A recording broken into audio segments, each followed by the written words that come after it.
وہ اندرا گاندھی تھی، اس نے کہا تھا پاکستان کو بموں کی مار نہیں ماریں گے، ایٹم کی مار نہیں ماریں گے، ہم پاکستان کو ثقافتی مار دیں گے۔ دیے نہیں دیے۔ میری کوئی گاڑی انڈیا کے کنجروں سے خالی نہیں، میرا کوئی گھر انڈیا کے کنجروں سے خالی نہیں، میرا کوئی ہوٹل انڈیا کے کنجروں سے خالی نہیں، میری کوئی شادی انڈیا کے کنجروں سے خالی نہیں، میری کوئی تقریب انڈیا کے کنجروں سے خالی نہیں۔ میرے نوجوان کی شکل و صورت، ان کا لب و لہجہ انڈیا کے کنجروں جیسا ہے، ان کا لباس انڈیا کے کنجروں جیسا ہو گیا۔ وہ راستوں میں چلتے معصوم بچے بھی انڈیا کے گانوں کی نقل اتارا کرتے ہیں، ابے سالے سالے کے گفتگو کیا کرتے ہیں۔ وہ انڈیا کے گندے کلچر کو، وہ گائے کے پیشاب پینے والوں پہ مرنے والوں، تمہیں اللہ نے قرآن دیا تھا، تمہیں نبی نے حیا والا معاشرہ دیا تھا، تمہیں صدیق اکبر کا معاشرہ دیا تھا، حضرت عمر فاروق جیسا عدالت والا قانون دیا تھا، تمہیں عثمان و غنی جیسا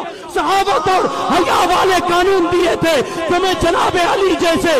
جرأت اور بہادری کے مناظر دے کے گئے تھے، وہ سب ہم بھول گئے۔ صدیق اکبر بھی بھولے، مجھے شاہ رخ نہیں بھولا، مجھے عمر فاروق بھولا، مجھے دوسرا دیو نہیں بھولا، مجھے تیسرا فلانا نہیں بھولا، پتہ نہیں ان کے نام کیا کیا ہے، ہم سب بھول گئے۔ میری مسلمان بچیاں عائشہ و حفصہ کو بھول گئی، ام حبیبہ کو بھول گئی، میری مسلمان بچیاں ازواج مطہرات کے نام بھول گئی ہے، لیکن تو انڈیا کے کنجریوں کے نام پوچھ، اللہ کی قسم تجھے انگلیوں پہ سناتے اور مسلمان پھر اس پہ فخر بھی کرتا ہے۔ اور میں کس کا جا کے رونا سناؤں؟ اور مسلمان ہو کے اسے نبی کی بیویوں کے نام نہیں آتے، مسلمان ہو کے مسلمان عورت ہے اسے نبی کی بیٹیوں کے نام